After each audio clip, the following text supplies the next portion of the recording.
Hello everybody, this is Mojo. Welcome back to another video. Today's video is pretty exciting because an update just got released, so this video is going to be telling you all the different things that came in this update along with a bunch of money making methods.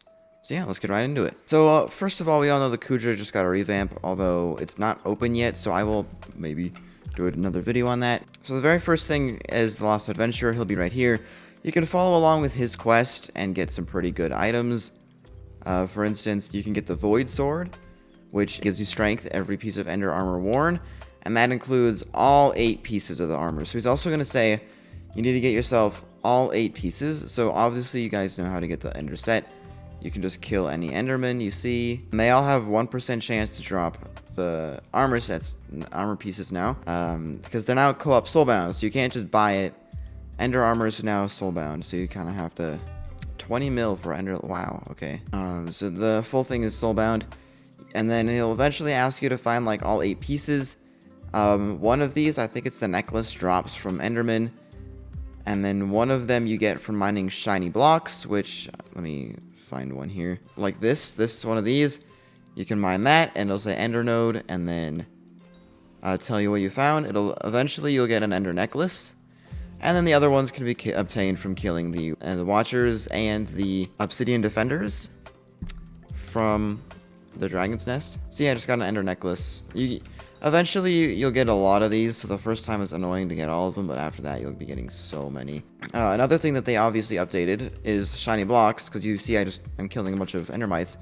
If you mine it, eventually you'll get one, and it'll spawn a bunch of endermites. These are some powerful endermites. They will come out, and they'll just kind of swarm you, as endermites do. And then you have to kill them, and then they will drop Might Gel.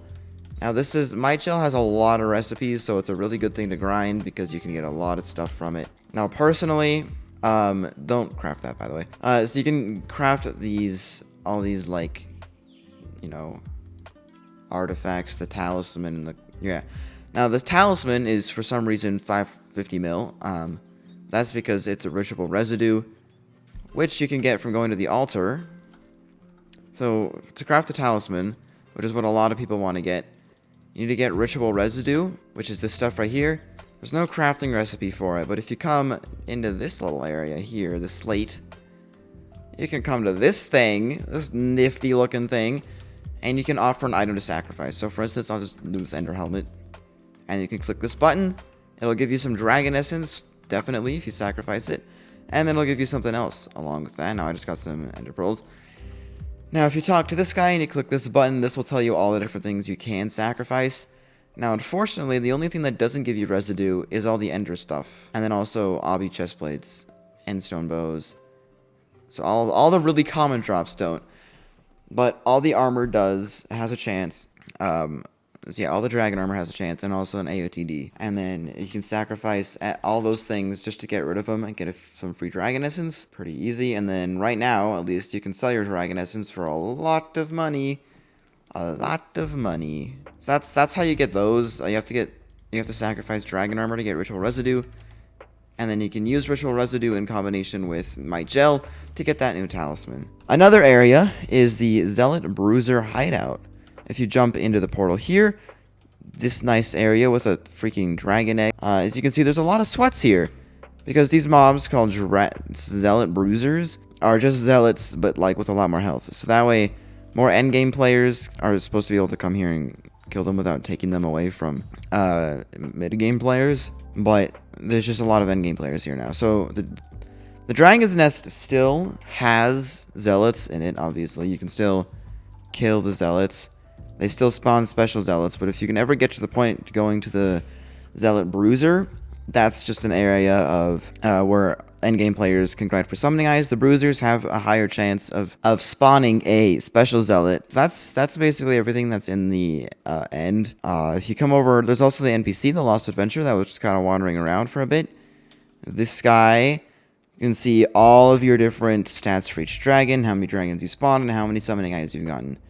There are new bits items. Lots and lots of new bits items. Wow, this looks much different. The first one is Matriarch's Perfume. Now, the Matriarch's Perfume makes it so that way you can just do heavy pearls more than once a day. I mean, if you want to. The Ditto Blob makes it so that way you can put an item, any skin skull, and you can put it on your item. But that will make it so that we can't use the item anymore. This is a bunch of sack upgrades. So the 2 sacks and then the pocket sack in a sack, which triples the capacity, which you can pretty clearly read. There's the portalizer to turn travel scrolls into a portal. So that includes stuff like you can do a Kudra thing, like warp to the Kudra skull and make it a portal. There's a bunch of ABBA phone stuff, like there's some new ABBA cases. So ABBA cases, each different thing will give you a different buff depending on which one you got. So for instance, the Samsung will give you magical power and contact slots for your however many contacts you have in your ABBA phone. There's the Razor, it's supposed to be Razor, but Razor. Reduces ABBA phone calling to single ringing. Oh, that's beautiful. This is a beautiful one. I want to get that on mine now. And then the blue ABBA case. Blue but red. Actually blue. Blue but green. Blue but yellow. And lighter blue. These give you wisdom stats and obviously magical power, because that's what they all do. And then the ABBA phone contacts trio, which gives you extra contacts. And those are all the new things. And then the new fast travel menu. And then there's a bunch of like bug fixes, including the dreaded. You can no longer use Juju and Terminator in dungeons without a Slayer requirement. Which means you have to do some Enderman Slayer, or just get a Venom's Touch or Spirit Bow. That works too. I will be doing an Enderman Slayer guide coming up shortly, so make sure you hit that like button and subscribe for that.